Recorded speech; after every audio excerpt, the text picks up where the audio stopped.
pelaku pencabulan terhadap siswi di dalam angkot yang terjadi pada tanggal 5 September kemarin, kini sudah ditahan di rumah tahanan Mapolrestabes Medan. Pelaku terancam hukuman penjara selama 15 tahun. Pelaku berinisial YS ditangkap tim Reskrim Polrestabes Medan dan Polsek Sunggal saat tengah dimasa oleh warga. Setelah mendapat perawatan ringan di rumah sakit, tersangka kemudian dibawa ke Mapolrestabes Medan untuk menjalankan pemeriksaan. Berdasarkan hasil penyelidikan, tersangka YS mengakui perbuatannya, mencabuli korban, seorang siswi yang hendak berangkat sekolah, saat mereka sama-sama berada di dalam angkutan kota.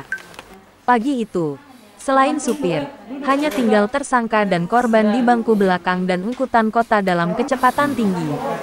Korban yang ketakutan, kemudian melompat dari pintu angkot dan kepalanya terbentur ke aspal. Supir yang kaget melihat ada penumpangnya melompat, memberhentikan kendaraan dan saat itu, tersangka langsung melarikan diri. Berdasarkan ciri-ciri tersangka dari supir, warga kemudian melakukan pencarian dan berhasil menemukan tersangka.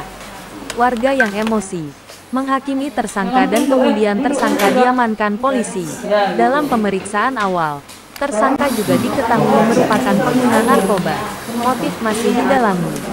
Untuk sanksi yang diterapkan pasal 82 Undang-Undang Perlindungan Anak dengan ancaman hukuman 15 tahun penjara, ujar Kasat Reskrim Polrestabes Medan, Kompol M. Fatir kepada wartawan. Pelaku atas nama Yusrendi, umur 36 tahun, warga Kabupaten Serdang Bedagai. Profesi pelaku, kalau dari pengakuan yang bersangkutan ini sebagai pengamen. Kejadiannya itu terjadi di dalam mobil angkot. Jadi saat itu korban pukul 06.30 pada hari Senin. Korban akan berangkat ke sekolah untuk melaksanakan kegiatan belajar mengajar. Kemudian pelaku melakukan pencabulan di dalam angkot. Kemudian seketika korban syok dan lompat dari angkot sehingga mengakibatkan korban terluka di bagian kepala. Saat ini korban masih dalam perawatan di rumah sakit USU. Ya, kita berharap juga keadaan korban baik-baik saja. Kami mohon doanya supaya korban segera pulih. Ya, saya rasa itu aja. Terima kasih. Motif pelaku ini apa, Pak? Lagi masih kita dalami motifnya. Tapi untuk para saksi menjelaskan bahwa pelaku melakukan perbuatan itu.